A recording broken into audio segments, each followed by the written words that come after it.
Jesus, inunda, Pai, essa igreja como rio de água viva, Jesus. Vivifica-nos mais uma vez, nos dê graça mais uma vez. Senhor, nós te pedimos nessa noite, Pai, e entregamos a Ti o verdadeiro amor e a verdadeira adoração. Usa, Pai, o Seu servo mediante a Sua palavra. Essa oração que eu te faço, Jesus. Amém e amém. Aleluia. Meu Deus. Deus, aleluia. Oh, Jesus, aleluia. Oh, me levanta aí. Aleluia. És santo, Jesus. Oh, Espírito Santo de Deus, aleluia. Oh, aleluia. Deus é bom. Aleluia. O tempo todo, Deus é bom. Juízo do irmão, Aleluia, Jesus. capítulo número 6.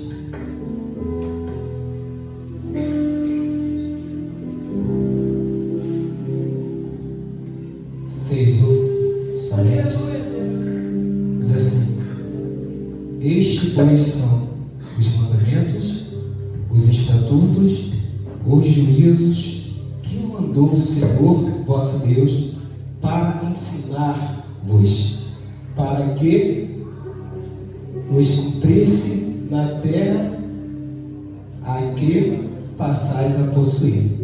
Tomais o vosso assento. Você está adorando, glorificando e magnificando esse Deus que tem paz. Então, antes de adentrar para a narrativa do texto que lemos, e para aquilo que já ouvimos aqui nessa noite, quantos ouviram Deus te ensinar? Eu falei algo aqui no culto dos jovens, mas eu não sei porque nessa semana isso tem ardido bastante em nosso coração. Eu quero compartilhar isso com a igreja. Eu estou lendo, na verdade, o informativo, e esse informativo vai dizer sobre a manifestação. É a manifestação do Espírito ruim dentro dos lugares celestiais. Como aqui nessa noite só tem homens e mulheres de Deus, eu acho que não tem aqui ninguém que tem só um ano de igreja, a maioria que tem muito mais do que isso. E para quem tem mais tempo na igreja, alguns anos ainda atrás, quando eu frequentava culto na igreja Nova Web, em Iguaçu, quando se cantava o hino da harpa, as pessoas se manifestavam o espírito ruim na pessoa com o hino da harpa. Aí você vê cultos que o espírito imundo se manifestava em meio àquela atmosfera, em meio àquela nostalgia do culto, da presença de Deus. Só que com o passar do tempo, eu não tenho visto mais isso acontecer no meio do evangelho. Aí eu fico me indagando e falo assim, pô, Senhor, será que o espírito mundo acabou? Será que não existe mais o mal? Será que o inimigo ele não vai mais se manifestar? Porque a tua presença ela é tão grande. Aí dentro da narrativa do texto, do livro, o informativo que estamos lendo, o autor ele vai dizer que para o espírito imundo se manifestar, precisa ter algo que seja contra aquilo. Um grande exemplo desse é a direita e a esquerda. Se você é da direita, a esquerda vai falar alguma coisa, você vai se manifestar contra a esquerda. Se for da direita, você vai se levantar contra a direita, mas você tem algo contra aquilo que está acontecendo. Aí eu fico me indagando, será que o inimigo não tem nada mais contra para se manifestar na casa do Senhor? Pensa comigo, meu querido, será que tem alguma coisa errada acontecendo e nós estamos tratando isso como normal? Será que as coisas estão se passando e a pessoa entra precisando de uma libertação? Entra do jeito e sai do mesmo jeito porque não houve uma libertação? E nós, como crentes, como filhos de Deus, como falamos que vivemos a palavra de Deus, temos a unção de Deus nas nossas vidas e as pessoas entram precisando de libertação e saem do mesmo jeito que entrou. E esse informativo vai dizer que até dentro da casa do Senhor tem pessoas com espírito imundo que precisa de libertação. Mas para isso precisa que se posicionemos nós na presença do Senhor, para que a presença do Senhor venha afastar, venha libertar, aleluia, todos os seres que precisam. Lembra quando Jesus foi entrando na cidade de Gadara, na cidade do Gadareno? E o Gadareno veio e falou assim: Senhor, venha antes do tempo me atormentar. Porque quando a presença de Deus, às vezes, nós cantamos, nos emocionamos, sentimos, às vezes, talvez, um arrepio. E achamos que já estamos profundamente, pode colocar aqui. E achamos que já estamos profundamente com o Espírito Santo de Deus. E saímos do culto até nos alegramos. Esse culto está abençoado, não está abençoado? Já sentimos a presença de Deus nessa noite? Já sentimos a presença de Deus nessa noite?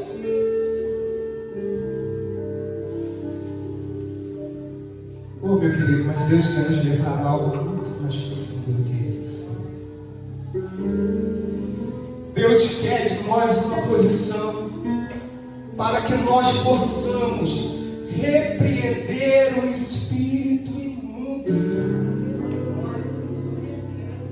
E dentro desse informativo vai lhe dizer que tem pastores, ministros, irmãos do círculo de oração que nem sabem o que é expulsar do demônio. Hoje em dia, entra alguém precisando ser liberto e a pessoa não sabe porque não vivenciou isso. Mas por que não vivenciou? Será que Deus ele tem mudado ou será que é a igreja que está mudando na face da terra? Será que aquilo que Deus tem prometido à igreja, que nós faremos coisas maiores ainda do que aquela que Ele fez?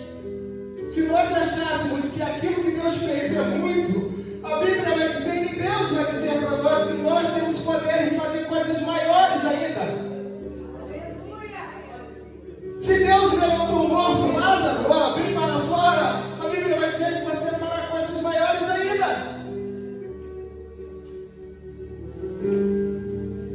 Eita Jesus. Mas isso requer, amados, de posicionamento da igreja.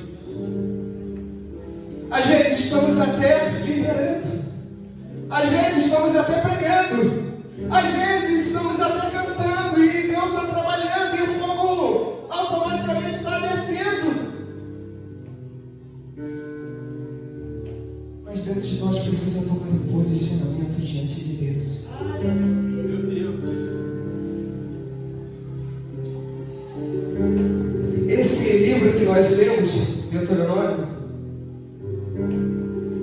é o amor a Deus. É isso mesmo? Me corrija se eu estou errado. Amor a Deus, né? Esse tema, amor a Deus, ele trazendo dentro desse livro, quinto livro aqui da Torá, quinto livro do Pentateuco, escrito aqui por Moisés. E quando nós vamos adentrar na narrativa dessa passagem, seus filhos, que na verdade o povo estava adentrando a terra prometida, aquela terra que Deus falara para o povo que manava leite e mel.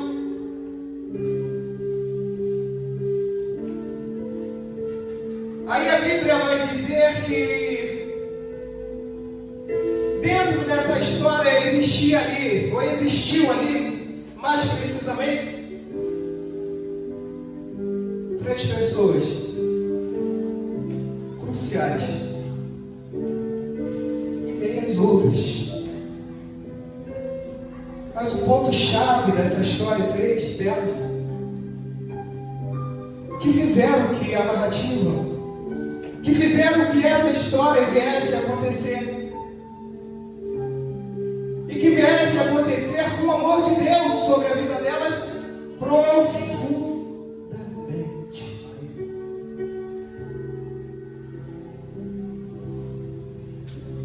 Essa história se dá com um grande líder do povo, que foi Moisés.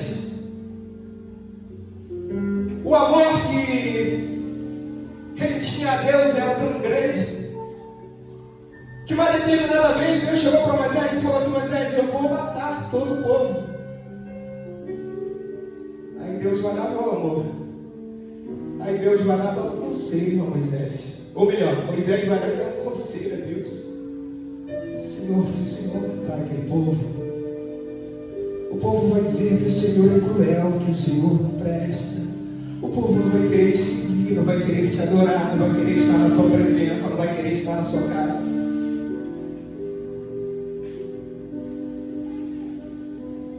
E assim Moisés foi liderando aquele povo. E Moisés vai liderando aquele povo, como nós ouvimos mensagens aqui nos domingos anteriores sobre Moisés. Aí ali no finalzinho da sua vida, a Bíblia vai dizer que Moisés vai envolver no monte e não entra na terra prometida. Mas se você for ler o contexto, você vai ver que 2 dias depois, que 1000 anos é como um dia e um dia como 1000 anos para o Senhor. Aí você vai ver que 2 dias depois, no monte da transfiguração, quem vai aparecer? Moisés e Elias. Isso é para Deus provar a fidelidade de Deus na minha e na tua vida. Aquilo que Ele te prometeu, Ele vai cumprir.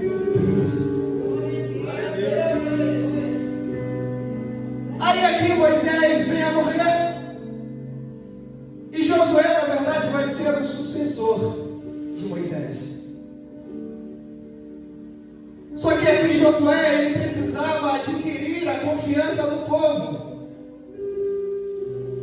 Ele precisava mostrar para o povo que Deus também era na vida dele. Mas a Bíblia diz que Josué também tinha um amor tão grande pela obra e pela presença de Deus. Aí Josué, com 3 dias após, ele vai escalar o grupo e ele vai falar assim: olha,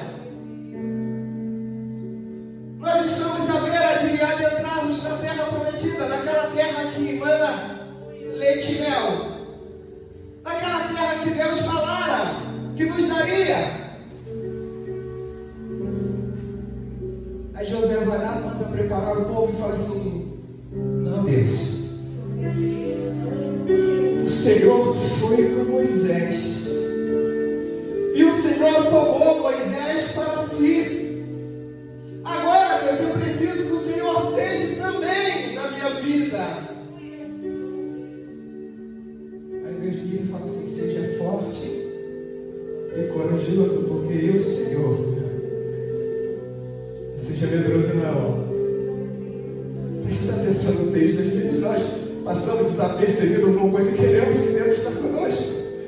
Seja forte e corajoso, não seja medroso não, que eu, Senhor, serei contigo. Aí Josué vai mandar preparar o povo 3 dias, e vamos lá que nós vamos atravessar o Rio Jordão, e Deus assim seja conosco. Só que a Bíblia vai dizer que quando Moisés chega com o povo diante do Rio Jordão, eles chegaram ali naquele rio numa época de enchente. E o rio estava muito cheio, a correnteza estava muito forte. E por outro lado, não tinha barcos que atravessasse todo mundo naquele tempo. Não tinha recursos para atravessar todo mundo.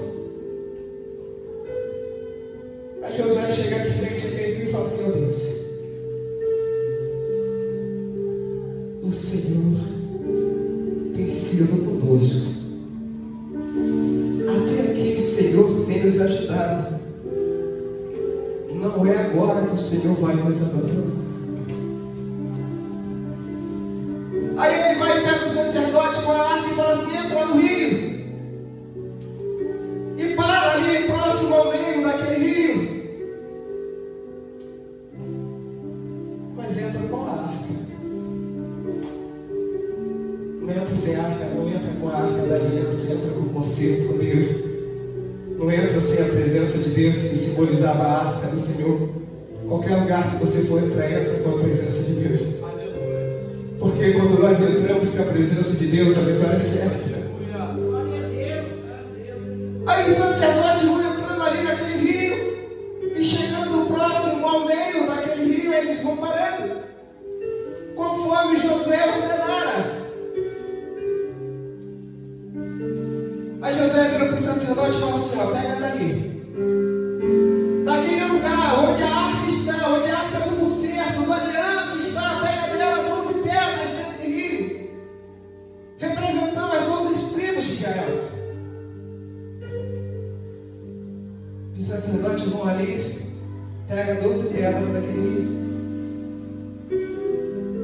E diz a Bíblia que quando eles vão pegando, o rio vai se secando. Olha o que faz a presença de Deus. Olha o que faz a arca do Senhor.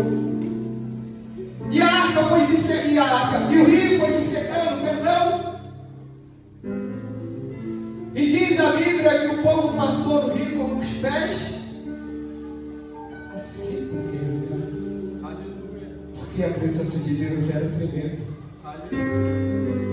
Entende tudo que Deus faz? Entende tudo que quando tu faz dentro e no centro da vontade de Deus, o que acontece? Aí o povo vai ali se passando pelaquele rio.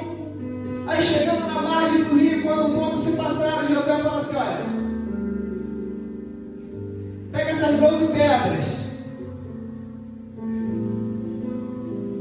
e bota agora no final desse rio, para que quando a água enche o lugar que nós atravessamos, as pedras ficam cobertas.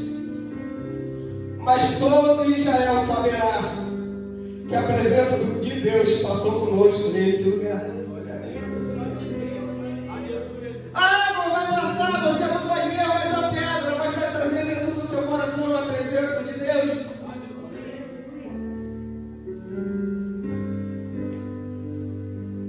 E assim o povo caminha. E quando eles estão mais à frente, aparece o anjo do Senhor e ele começa a falar com Josué. Corre um pouquinho cada hora.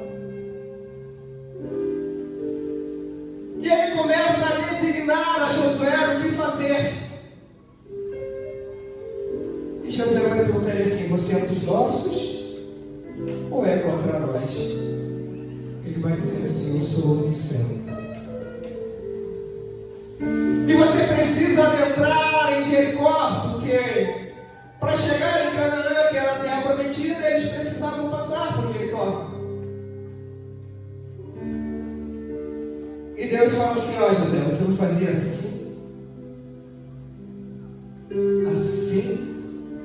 O anjo começou a instruir José. Você vai fazer assim? Assim? Assim? E assim, você vai conquistar, Jericó. Aí o que eu aprendo com você aqui, ó? É uma obediência a Deus. Se eu fazer assim, assim, assim, e assim você vai conquistar, Jericó. A obediência a Deus fez que o povo adentrasse e tomasse Jericó. Você vai lá rodear Jericó durante 6 dias, mas em silêncio. Precisa fazer barulho, não. Precisa tomar partido, não.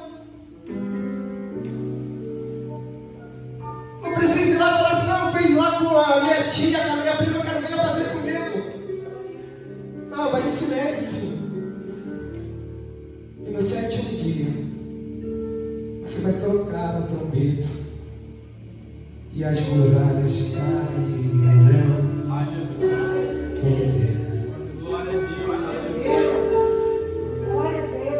Aí Josué vai lá, prepara o povo e fala para o povo, nós vamos fazer assim, nós vamos fazer assado conforme o Senhor tenha nos ordenado, para que nós adentramos e possuamos Jericó. Tudo na obediência a Deus. Aí eles vão ali no 7º dia, cantam, gritam, tocam, e a muralha cai ao chão. E eles adentram na cidade de Jericó. Só que também dentro da cidade de Jericó havia ali uma prostituta, com o nome de Raabe. Só que essa Raabe era aquela que tinha protegido os espias. Lembra os espias? Assim que adentraram em Jericó, quando vieram pegá-lo, e Raabe vai lá e esconde eles para não morrer. E quando eles vão sair da casa da prostituta, ele vai falar assim, quando nós adentrarmos em Jericó, você e toda a sua família não morrerá. Ali foi feita uma aliança com Raabe.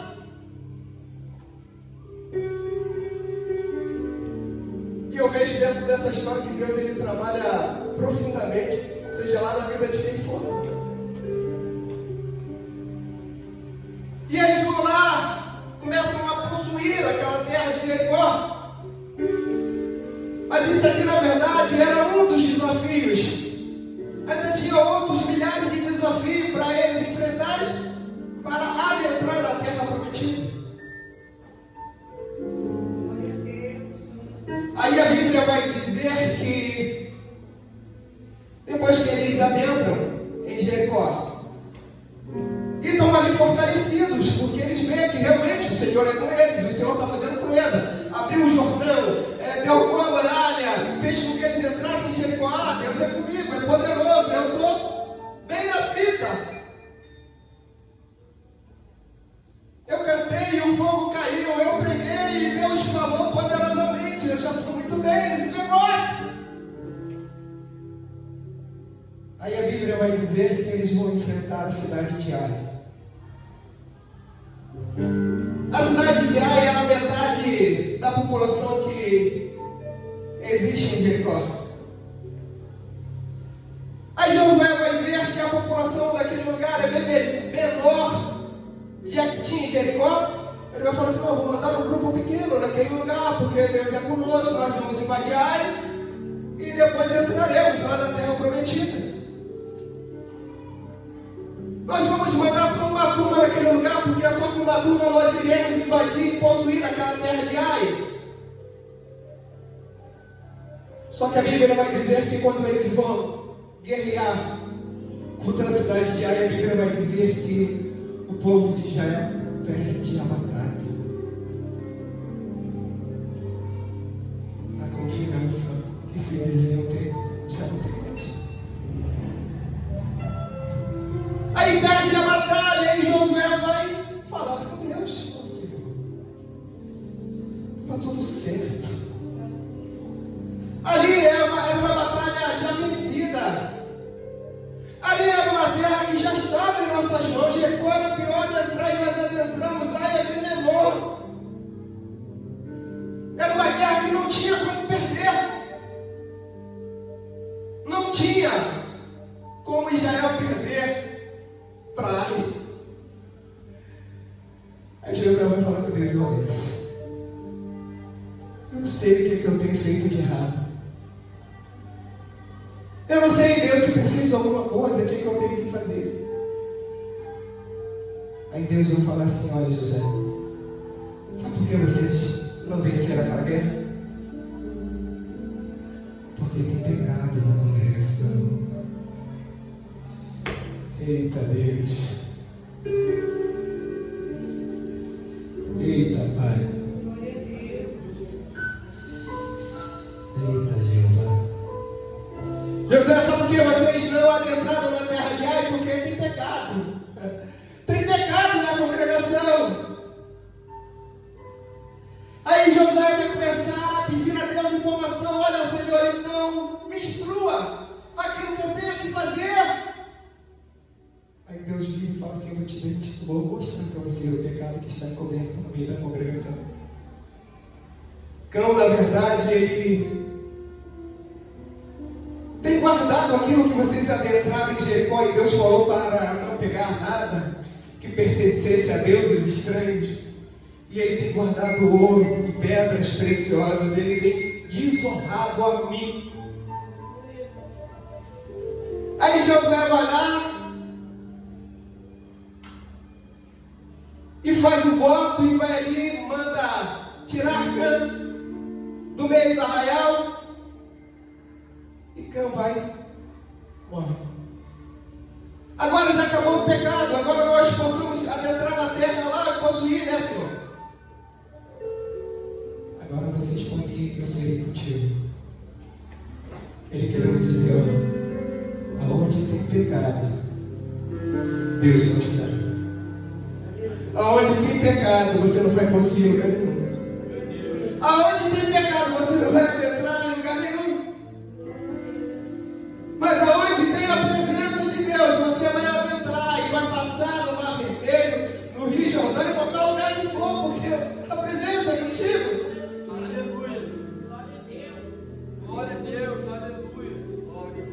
E assim Josué faz, e vai lá e conquista aquela terra. Olha o amor que eles tinham a Deus. E Josué, ainda na sua velhice, correndo um pouquinho cada hora, e Josué, ainda na sua velhice, o amor que ele tinha a Deus era tão profundo, tão grande,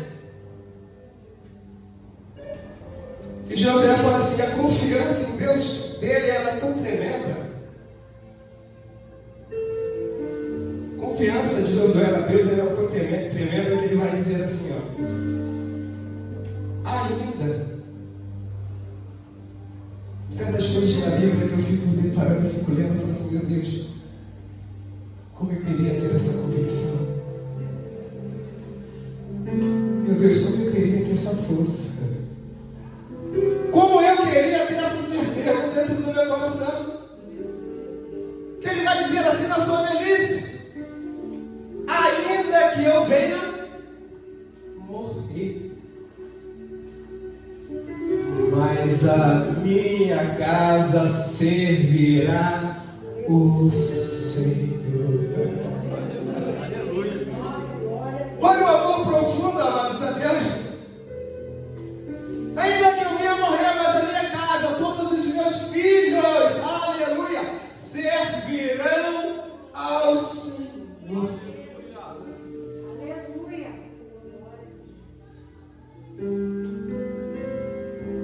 Aí dentro dessa história, para avançarmos um pouco, por conta da hora, aí nós vamos ver outro homem que também fez a diferença e fez que essa história viesse ficar ativa em nossos corações, que foi Caleb.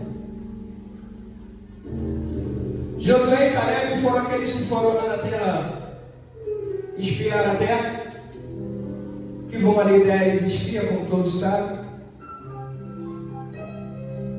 E 2 deles voltam falando que a terra é boa, mas que iriam possuir. E 8 deles voltam falando, olha só, a terra lá é boa. O fruto é bom. Lá tem muitas coisas boas, as terras são frutíferas. Olha, Josué, mas lá tem algo terrível. Os moradores daquela terra são gigantes, são lutadores. As espadas deles brilham como o sol. Se nós adentrarmos naquele lugar, Josué, o primeiro passo que nós entramos lá, nós iremos morrer. Aí vem 2 homens de Deus, Josué e Caleb, e ele fala assim, olha, Josué, a terra é boa, é frutífera, os frutos são bons. Lá não dá leite e mel. Lá tem gigante, tem barreiras, tem espada que brilha como ouro, tem. Mas a nós, em nome do Senhor Jesus, o Cristo, o Nazareno, nós iremos possuir a terra que o Senhor já tem nos dado. Aleluia. Entende tua confiança em Deus? Tem gigante, tem barreira, tem obstáculos. Mas o que Deus tem te prometido? Se Deus te prometeu, amados, possa ter lá gigante, barreiras, espada, brilhando como ouro, mas o Senhor trará a sua mão. E Caleb aqui, na verdade, trazendo esse forte impacto para o grupo de Israel. Caleb, ele era descendente dos quenizeus.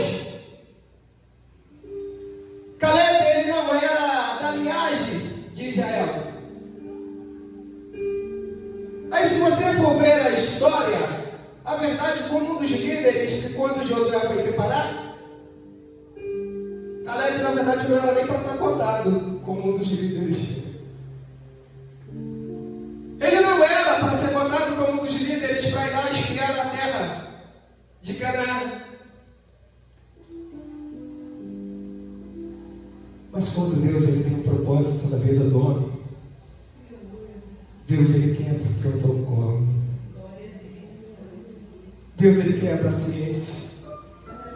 Ele quebra aquilo que o médico te disse. Ele quebra aquilo que o advogado te disse. Ele quebra aquilo que a tua mãe te disse, que teu pai te disse, que foi maldição, mas o Senhor quebra esses protocolos. Glória a Deus, aleluia. Amados, quando a gente lê aqui Gênesis e Apocalipse, nós vamos ver várias vezes, em várias passagens, Deus quebrando o protocolo para trazer uma benção A, ou a B, ou a C, mas Ele vem quebrando o protocolo porque Ele é Deus. Ele é o dono da ciência, Ele é o dono de tudo. Aleluia!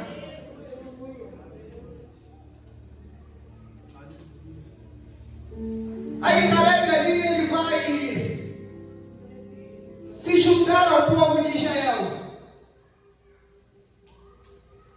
E diz a Bíblia que Caleb ele tinha um temor tão profundo a Deus. Ele tinha um amor tão profundo a Deus. A Bíblia vai dizer que até o último suspiro, se você for ver todos os 3 homens que aqui nós falamos, nesta noite, estamos falando ainda de Caleb, mas vamos ver que todos eles tinham um amor tão profundo a Deus, que até a sua velhice eles foram fiéis a Deus. Às vezes nós deixamos de adorar a Deus por uma coisa que acontece na nossa vida. Deixamos de exaltar e magnificar esse Deus tremendo e poderoso. E quando nós vemos a história desses homens, nós vamos ver que eles passaram por perseguições, tribulações, angústia, dor, medo. Mas sobre todas essas coisas, Ele te mantém no seu coração. Eu quero ser fiel a Deus. Aconteça o que acontecer. Eu passe que eu tenha que passar. Mas eu prefiro ser fiel. Eu prefiro ser fiel a Deus.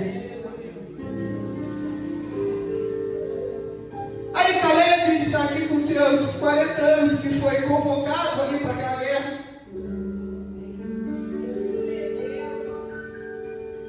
Só que a Bíblia vai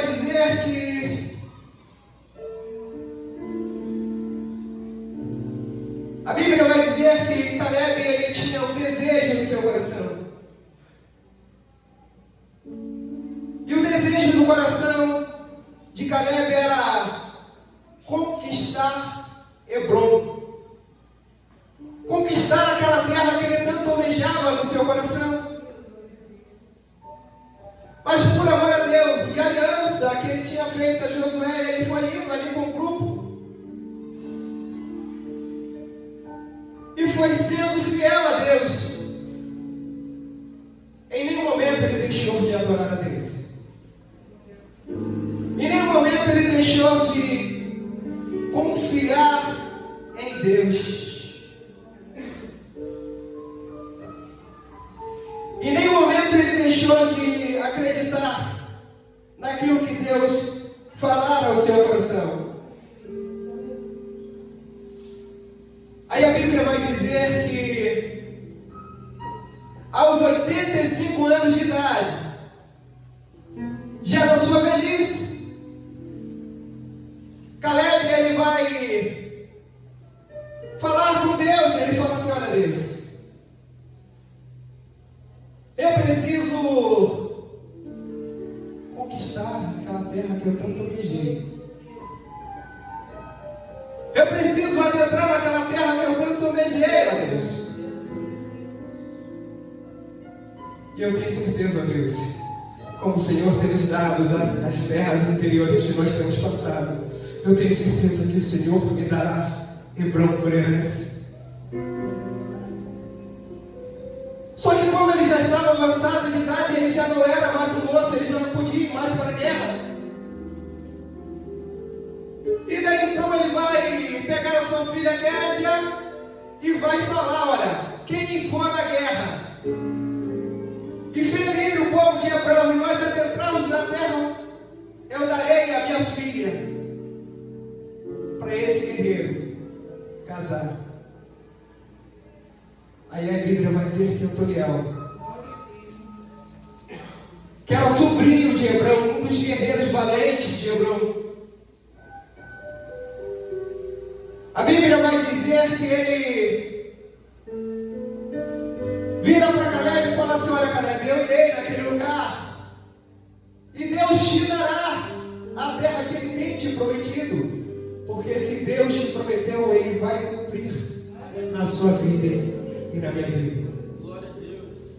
Diz a Bíblia que ele vai ali, Otoniel vai ali, guerreia, vence, e Caleb então passa a possuir a terra de Hebrom. Só que quando Otoniel chega, Caleb vai dar a filha dele como herança aquilo que ele tinha falado, aquela aliança que ele tinha feito. E ele vai ali dar a sua filha para Otoniel. Aí a Bíblia diz que quando Otoniel se casa e vai para a cidade de Negueb, a Bíblia diz que a filha dele chega lá e fala assim: não, o meu pai tem me dado as terras, eu tenho terras, mas me falta ainda uma coisa, falta água nesse lugar. Faz um barulho aí, rapaz, também não senti que estou sozinho. Eu sinto que estou sozinho aí, olha. Isso é triste, né? Eu sinto que estou sozinho, meu pai. Aí quando ela chega em Negueb, ela vê que não tem. Ela tem terra, mas está faltando alguma coisa. Porque ela tem terra, mas não tem como plantar, porque não tem água. Aí ela chega perante Caleb. Caleb reunido com seus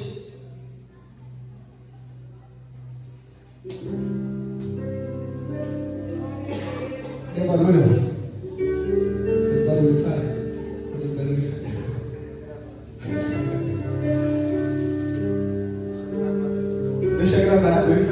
nada, eu não me senti, não deu para ver. Eita, Giovana. Quando ela chega ali naquele lugar que ela viu que o seu pai deu ela terra, deu ela posses. Aí ela vai dizendo assim, falta alguma coisa, falta água para a gente plantar, para a gente colher alguma coisa nesse lugar. E a terra era terra seca. Aí ela chega para Caleb, e Caleb lá reunido com os seus subordinados. A Bíblia vai dizer que quando ela chega para Caleb, ela fala assim, olha pai, o Senhor tem me dado posse, o Senhor tem me dado terra naquele lugar, eu lhe agradeço. Mas ainda falta alguma coisa, pai. Falta água naquele lugar para que nós plantemos naquele lugar, para que nós colhamos naquele lugar e para que nós sobrevivemos naquele lugar. Isso, na verdade, uma filha, ela jamais poderia falar para o seu pai. Até porque as mulheres, elas não tinham esse poder ativo de chegar perto de alguém, perto de uma autoridade para poder falar. Ela poderia talvez até falar escondido em outro lugar para o seu pai, com uma intimidade que tem pai e filhos. Mas ela vai chegar no meio do grupo e falar isso para o seu pai. Só que a Bíblia vai dizer que o pai, ele não vai se revoltar com a atitude da filha. Ele vai ver dentro da filha aquilo que Deus fizera com ele desde o seu início do seu ministério. Aí ele vai falar para a sua filha assim, olha filha, eu vou fazer o seguinte então contigo. Eu vou te dar o ribeiro do sul e vou te dar o ribeiro do norte. Eu vou te dar o ribeiro da parte inferior e da parte exterior também, para que você cresça, para que tenha família, para que a nossa geração venha se procriando na face da terra. Aí dentro desse texto nós aprendemos muita coisa aqui, porque não foi só o prover da água, foi o prover da geração. A geração não acabaria, a geração iria se procriar e Deus iria trabalhar cada vez mais e mais em meio àquela geração. Isso é porque Deus falara lá atrás. Olha Caleb, olha o que é ser fiel a Deus. Aprenda com isso nessa noite, o que é ser fiel a Deus. Anos atrás, Deus já tinha falado para Caleb assim, olha Caleb, você e a sua descendência serão abençoados na face da terra. Aí ela vai ali viver em Negueb com Adoniel. E vai aumentando-se a geração. Aí nós vamos ver aqui mais à frente Adoniel como homem valente também, que Deus vai trazendo a sua geração. Adoniel como homem valente também, a Bíblia vai dizer que foi o primeiro juiz. O primeiro juiz que Deus levantou na terra. Isso tudo porque a promessa foi feita lá anos atrás. E quando Caleb já estava à beira da morte, a Bíblia vai dizer que Caleb chama o seu grupo, chama sua filha, seu genro, e ali no seu último suspiro, a Bíblia vai dizer que ele vai dizer assim para o povo, olha povo, está chegando a minha hora. Deus irá me levar. Mas eu quero dizer para todos nesse dia que Deus me levou o tempo todo. E não deixe-vos de adorar a Deus em circunstância nenhuma que vós passais. Que a responsabilidade é em nome de Jesus.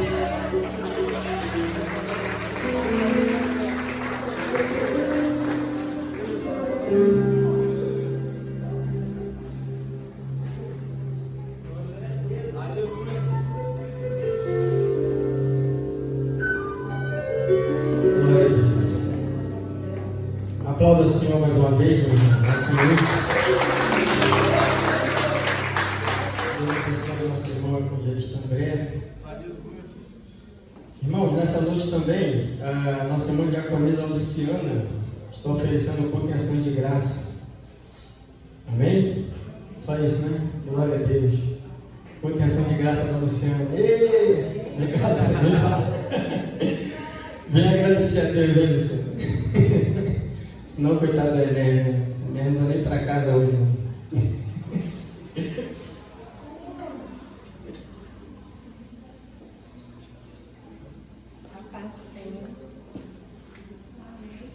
A paz do Senhor para a igreja. Amém. Estou feliz, né, de estar aqui agradecendo ao Senhor. Já ofereci a Deus em ações de graça.